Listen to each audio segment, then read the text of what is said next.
নীলাদ্রির বাবা শশাঙ্ক বাবু ও মা জয়ন্তী দেবীর সঙ্গে কথা বলে জানতে পারলাম ঈশানী ও নীলাদ্রির বিয়েটা অ্যারেঞ্জ ম্যারেজ ছিল এবং ঈশানীর বাপের বাড়িতেই বিয়ের জন্য খুব তাড়া ছিল। ঈশানী যে প্রেগনেন্ট সেটা তারা জানতেন না। নীলাদ্রিদের বাড়ির কাজের লোক হরিদা জানালেন ঈশানী যেদিন রাতে খুন হয় সেদিন সকালে নীলাদ্রির সঙ্গে তার কিছু একটা নিয়ে খুব ঝগড়া হয়েছিল। আমি নীলাদ্রি আর ঈশানীর ঘরটা দেখতে চাইলাম। ঘরে ঢুকে লক্ষ্য করলাম ঈশানীর প্রেগন্যান্সি রিপোর্ট। অরূপকে বললাম ডক্টর শ্রীলেখা সেনগুপ্ত। ইনি আবার কে? উনি ঈশানীর গাইনোকোলজিস্ট। ওনার সাথে একটু কথা বলতে হবে। Sorry please don't mind. এই যে শুনুন শুনুন, এভাবে অন্ধের মতো না দেখে চলে যাচ্ছেন কেন? ছেড়ে দি। দেখলি না লোকটা কিরকম টেনশনে ছিল? তো লাগেনি তো?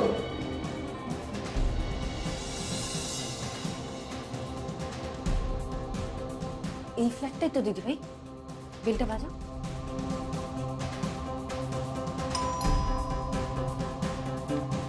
আবার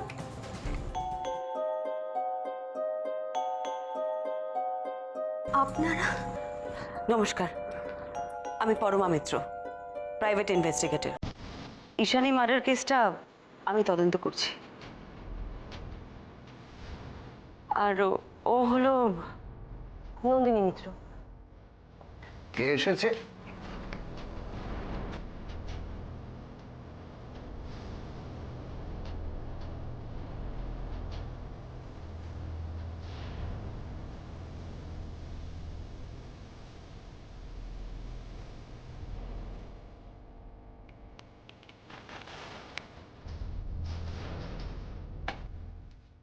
হ্যালো, আমি অফিসার অরূপ রায় কথা বলছি।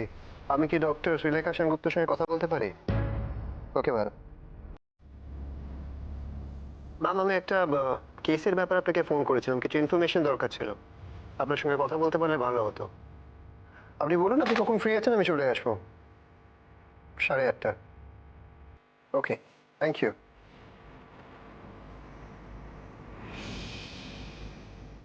এই মুহূর্তে আমাদের মানসিক অবস্থাটা যে কি সেটা তো বুঝতেই পারছেন। মেয়েটা আজকে আমাদের আর নেই, তবু তার খুনি যাতে উপযুক্ত শাস্তি পায় সেটুকুই আমরা চাই। আমরাও সেটাই চাই। আপনাকে তো বাড়ি থেকে খুনটা ইনভেস্টিগেট করতে বলেছে, ওদের ছেলেকে বাঁচানোর কথা বলেছে তো। ওদের ধারণা নীলাদ্রি খুনটা করেনি। তাহলে কে করেছে খুনটা? খুন করে ঝুলিয়ে দিয়ে ওরা প্রমাণ অব্দি করতে চেয়েছে যে মেয়েটা আত্মহত্যা করেছে।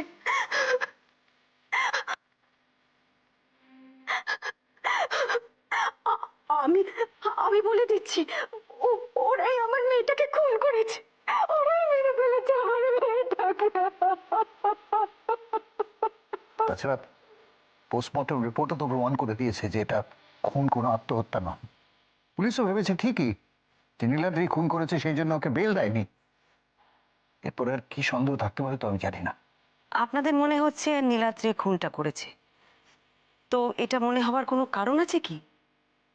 মানে ওদের মধ্যে কি কোনো অশান্তি হয়েছিল? দেখুন, সব অশান্তি তো চোখে দেখা যায় না, ভেতরে ভেতরেও অনেক কিছু হয়। আমরা তো শুনেছি দেনা পাওনা নিয়ে আপনাদের দুবারের মধ্যে কোনো সমস্যাই ছিল না। তাহলে ওরা কি ঈশানীর উপর মানসিক অত্যাচার করতো?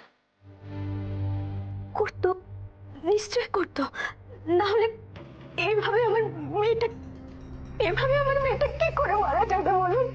কি করে মারা যাবে? ঈশানী কিছু বলেছিল আপনাদের? সেরকম সরাসরি কিছু বলেনি। আসলে সবে তো মাত্র 4 মাস ওদের বিয়ে হয়েছিল।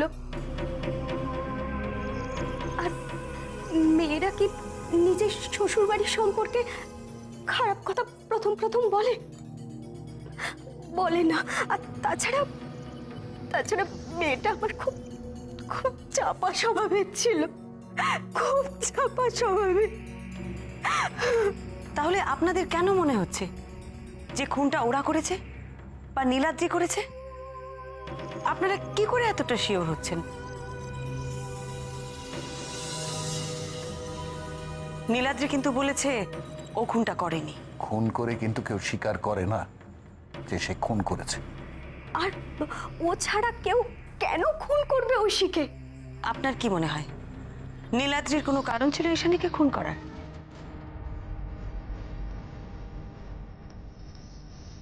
কি কারণ?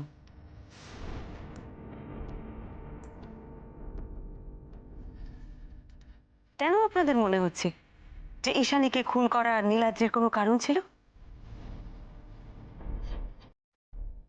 আপনাদের কি কোনো ব্যাপারে কোনো সন্দেহ হয়েছিল?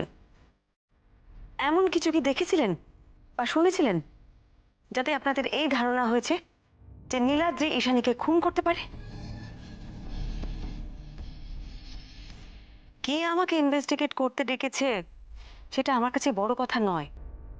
আমার আসল উদ্দেশ্য হলো ঈশানীর খুনিকে খুঁজে বার করে তাকে শাস্তি দেওয়া। আমরাও জানতে চাই, বিশ্বাস করুন, আমরাও জানতে চাই। আমরাও তো ভালো বর, ভালো ঘর দেখে ওকে বিয়ে দিয়েছিলাম, বলুন। কিন্তু এইভাবে যে ওকে মেরে ফেলা হবে, ওর শ্বশুর বাড়িতে ওর সাথে কেমন ব্যবহার করা হতো, মানে কে কেমন ব্যবহার করতো সেটাও তো আমরা জানি না। ওরাই হয়তো আমার মেয়েটাকে।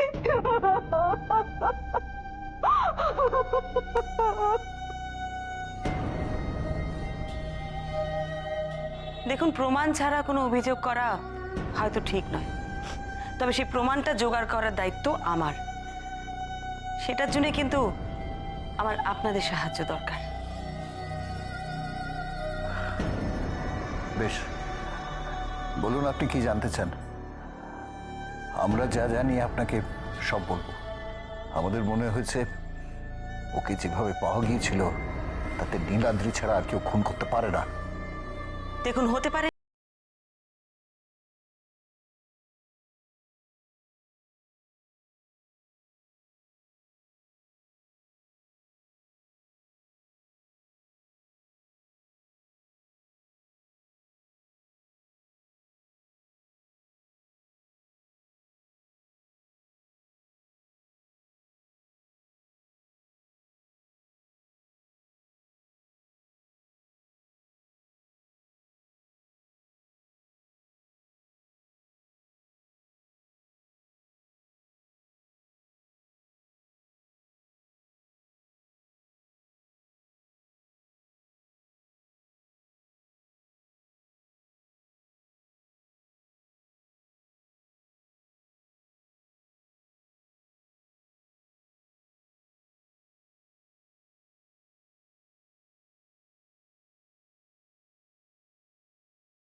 ছিল জানেন তো, ওরা তো বিয়ের পর বাইরে বেড়াতে যায়নি। ভেবেছিলাম এবার বেড়াতে গেলে ওদের মধ্যে যদি কোনো অশান্তি বা ভুল বোঝাবুঝি থাকে সেটা নিশ্চয়ই মিটে যাবে। আপনাদের জামাই মানে নীলাদ্রি আপনাদের মেয়ের সাথে কেমন ব্যবহার করতো সেসব কিছু জেনেছিলেন? আমাদের সামনে তো কোনো খারাপ ব্যবহার করতো না, আড়ালে কি করতো সত্যি আমরা জানি না। হুম। আচ্ছা, এই বাড়িতে ঈশানীর ঘরটা একটু দেখা যাবে? আর তুমি ওনাদের নিয়ে যাও তো।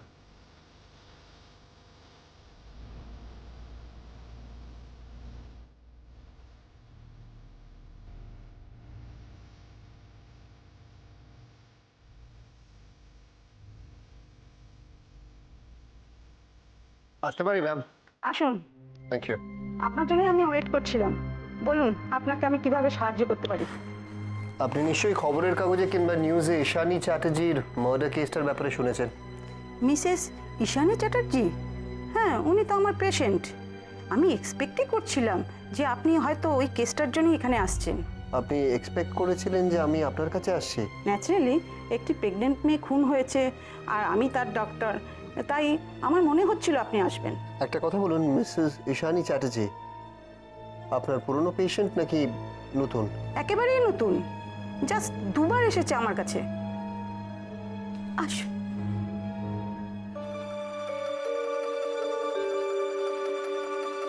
কদিন ধরে এই ঘরটার পাশ দিয়েও যেতে পারছি না।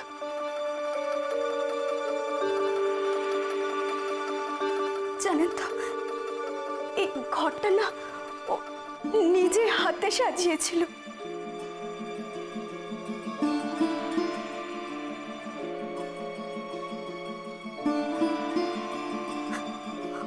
ও এলে এই ঘরটাতেই পড়ে থাকতো, আমার সঙ্গেও বেশি কথা হতো না। আপনার মেয়ে কি খুব শান্ত প্রকৃতির, মানে একটু চুপচাপ ধরনের ছিল? না না, খুব চুপচাপ ছিল না, তবে একটু মুডি ছিল ঠিকই, কিন্তু গম্ভীর ছিল না। জানেন, মাঝে মাঝে তো এত হাসতো, আমি ওকে বকুনি দিতাম, বলতাম এত জোরে জোরে মেয়েদের হাসতে আছে, যখন বর পাওয়া যাবে না তখন বুঝবি। শুনে না আরো আরো জোরে হেসে উঠতো, আরো জোরে হেসে উঠতো। আপনার ওরকম হাসি খুশি মেয়ে হঠাৎ করে গম্ভীর হয়ে গেল, চুপচাপ হয়ে গেল, কারণটা আপনার জানতে ইচ্ছে করেনি? আচ্ছা, ওর বিয়েটা কি ওর ইচ্ছের বিরুদ্ধে দিয়েছিলেন আপনারা? কোনো মেয়ে তার বিয়ের সম্বন্ধের কথায় এক কথায় হ্যাঁ বলে, সবাই যেমন বলে এত তাড়াতাড়ি বিয়ে করব না, কেন এত তাড়াতাড়ি বিয়ে দিয়ে দিচ্ছ, আমার আমার ঐশীও তাই বলেছিল। এত তাড়াতাড়ি বিয়ে দিতে গেলেন কেন মেয়ের? সবেমাত্র তো গ্র্যাজুয়েশন কমপ্লিট করেছিল, আরো একটু পড়ালেন না কেন ওকে? পড়াশোনা করার হলে শ্বশুর বাড়িতেই করতে পারত। দেখুন, আমরা মধ্যবিত্ত পরিবার, ওর বাবার চাকরিটুকুই ভরসা, আর আমরা বাবা মা যতক্ষণ না মেয়ের বিয়ে দিতে পারছি ততক্ষণ কি শান্তি পাই বলুন? ওকেও তো সংসারটা করতে হবে। ওর বিয়ের পর বলতে নেই, ওর বাবার মনে খুব শান্তি ছিল। আমিও ভেবেছিলাম মেয়েটা হয়তো কয়েকদিন পরে আবার স্বাভাবিক হয়ে যাবে, আবার মুখে হাসি ফুটবে।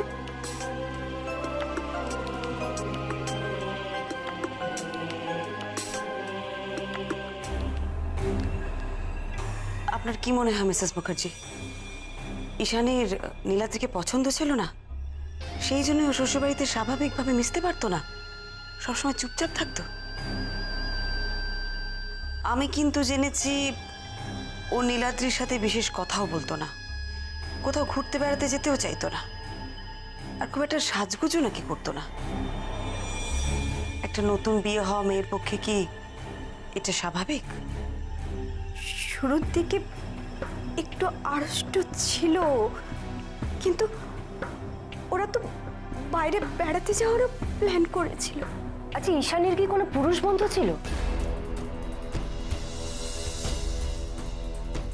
না, মানে বিশেষ কোনো বন্ধু?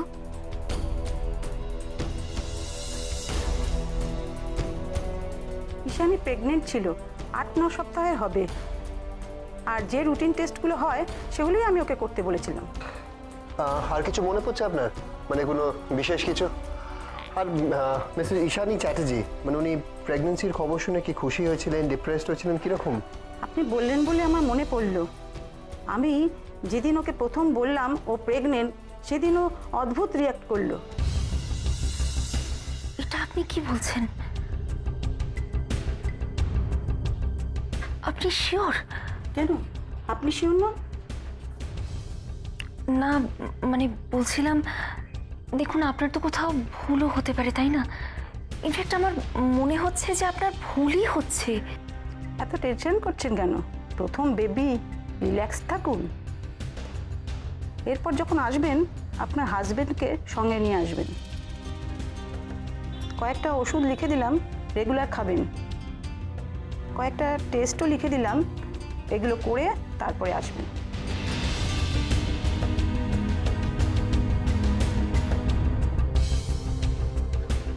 আচ্ছা ডক্টর, আপনি যে কথাটা আমাকে এখন বললেন সেটা তো এই টেস্টগুলো না করিয়েই বললেন। তো এমন কি হতে পারে না যে এই টেস্টের রেজাল্টটা পুরোপুরি আলাদা এলো? টেস্টটা করেই আসুন না, তারপরেই বুঝতে পারবেন। স্ট্রেঞ্জ, উনি টেস্টটা করিয়ে আপনাকে দেখাতে এসেছিলেন? হ্যাঁ এসেছিলেন, এমনকি মিস হ্যাপ হওয়ার ঠিক আগের দিনই এসেছিলেন, একা একাই। মিসেস চ্যাটার্জি, আগের দিন যে আপনাকে বললাম হাজবেন্ডকে নিয়ে আসবেন, কি হলো, নিয়ে এলেন না কেন? এটা তো আপনাদের দুজনেরই রেসপন্সিবিলিটি। আমার তো ওনার সঙ্গে কথা বলার দরকার।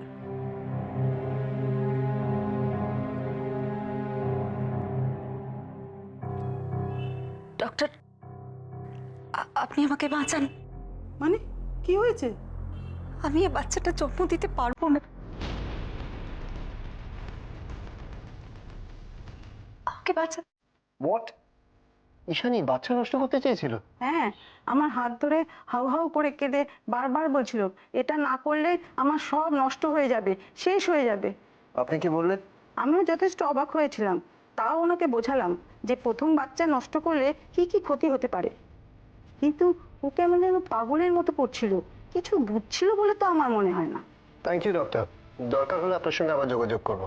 অবশ্যই। Thank you. কি বলতে চাইছেন আপনারা? বিশেষ বন্ধু মানে? দেখুন, আমি জানতে চাইছিলাম যে ঈশানীর কি কারোর সাথে কোনো সম্পর্ক ছিল বিয়ের আগে? কি যাতা কথা বলছেন? হ্যাঁ, ওর এসব কিছু ছিল না। আপনাদের এই কথা কে বলেছে? হ্যাঁ, কলেজে পড়তো বলে কিছু ছেলে বন্ধু ছিল, কিন্তু ঐশী প্রেম করার মতো মেয়েই ছিল না। না না, আপনি ব্যাপারটা এইভাবে নিচ্ছেন কেন? কারোর সাথে সম্পর্ক থাকলে বা প্রেম করলে সে তো খারাপ হয়ে যায় না। আমি শুধু জানতে চাইছি যে না, আমার মেয়ের এরকম কিচ্ছু ছিল না। আমার মেয়ে, আমি জানবো না? নিশ্চয়ই আপনাকে ওই বাড়ির থেকে এসব কথা বলেছে। নিজের ছেলেকে বাঁচাবার জন্য আমার মেয়ের নামে বদনাম করছে। না না, আপনি আপনি আপনি ভুল ভাবছেন। একটা 22-23 বছরের বাচ্চা মেয়ে, বিয়ের পর সে হাসি খুশি থাকে না কেন? এটা দেখলে তো স্বাভাবিকভাবেই মনে হয় হয়তো তার অন্য কারোর সাথে সম্পর্ক ছিল। বিয়ের পরও সেটা থেকে সে বেরিয়ে আসতে পারেনি। না, ওর কোনো সম্পর্ক ছিল না। ওর কোনো সম্পর্ক থাকলে ও আমাকে বলতো। আপনারা ভুল ভাবছেন, ও আমাকে সব কথা শেয়ার করতো।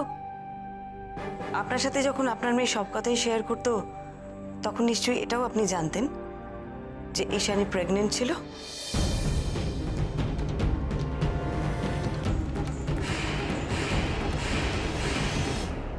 ঈশানী আপনাকে বলেছিল ও প্রেগনেন্ট ছিল? হ্যাঁ, বলেছিল। কবে বলেছিল? ওই লাস্ট যেবার এসেছিল, দিন 10 আগে, তখন। এতদিন আগে বলেছিল, আর এই কথাটা আপনি ওর শ্বশুর বাড়িতে জানাননি কেন? বলিনি বলিনি কারণ ও বলতে বারণ করেছিল। এত বড় একটা আনন্দের খবর ও জানাতে চাইলো না, আর আপনি কিছু বললেন না? ও বলেছিল যে কথাটা ও নিজেই বলবে। আপনি তো মেয়ের সাথে খুব ক্লোজ ছিলেন। শ্বশুর বাড়িতে যখনই ওর ভালো লাগতো না, তখনই প্রায়ই ও এখানে চলে আসতো, তাই তো? বিয়ের পর কোথায় বেশি এসেছে? ও আপনাদের এখানে বেশি আসতো না? না, আসতো, তবে খুব বেশি না। মানে বাড়াবাড়ি রকম কিছু না আর কি। বেরোনোর কথা আপনারা বলতেন? দেখুন, নতুন বিয়ের পরে তো অনেক জায়গা থেকে ওদের নেমন্তন্ন করেছে। আমার ছেলেও প্রথম প্রথম ওকে অনেকবার বলেছে, কিন্তু শুনতো না মেয়েটা। একা একা একটা ঘরের মধ্যে পড়ে থাকতো। এমনিতেও ও বেরোতো না একা?